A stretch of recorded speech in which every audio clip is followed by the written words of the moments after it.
برادران گرامی و تماشاگران محترم، خداوند شما را اجر و عظمت و شفای عاجل و کامل بوده.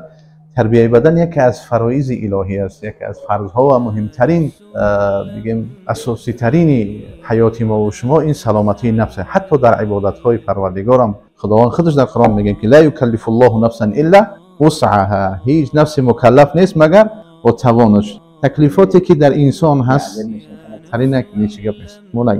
تکلیفاتی که در انسان هست همه به سلامتی نفس انسان واقعیت پیدا میکنن، اصل پیدا میکنن.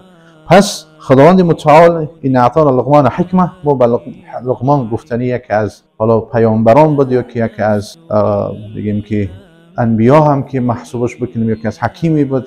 خداوند متعال بر او علم بخشیده بود که ما سوره مبارکه لقمان داریم در قرآن که میگه ما بر لقمان حکمت ها را دادیم، حکمت های بسیار خوبی را. و اون حکمت ها چی بودن؟ یکی از حکمت های مهمی که در لقمان حکیم بود همین بود که توابت میکرد بیمارها را و طرز احسن و طرز اعلا. خداوند متعال قوت و ارزش توابت کردن بر این بنده صالحش داده بود. و امروز همون خصوصیات توابت کردن در ما و شما الحمدلله جاری است. و در حتی احادیث پیغمبر مبارک صلی الله علیه و سلم ما یک کتاب داریم به نام طب الرسول، یعنی پیامبر نوع دوا کردن خود را در اون کتاب مذکور شده. یکی از نوع دواها همین طرز حجامه کردن که طوری گفتیم تاکید میکردن بر عسل خوردن، عسل نوشیدن که فیه شفاء، در قرآن هم هست که در عسل شفا هست و مختلف توابت ها هستن. حتی پیامبر صلی الله علیه و سلم یک زن اعرابی که پیشش اومد برای خاطر درمان کردن گلو درد فرزندش گفت که هر آینه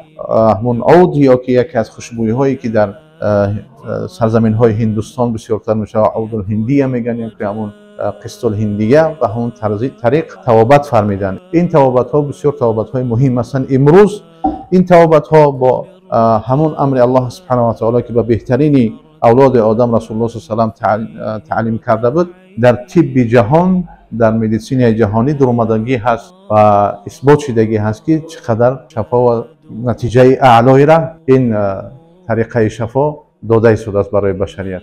و خاطر همین این امروز ما الحمدلله با نام یاد پروردگار منقطع اکای حاجی را در داخل همین شما بوچکش میبینین.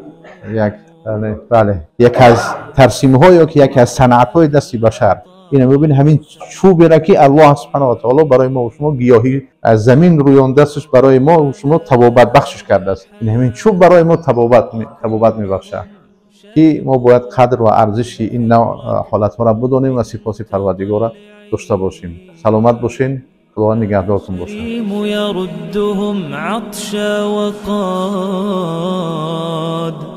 وردوا وأصل الجود من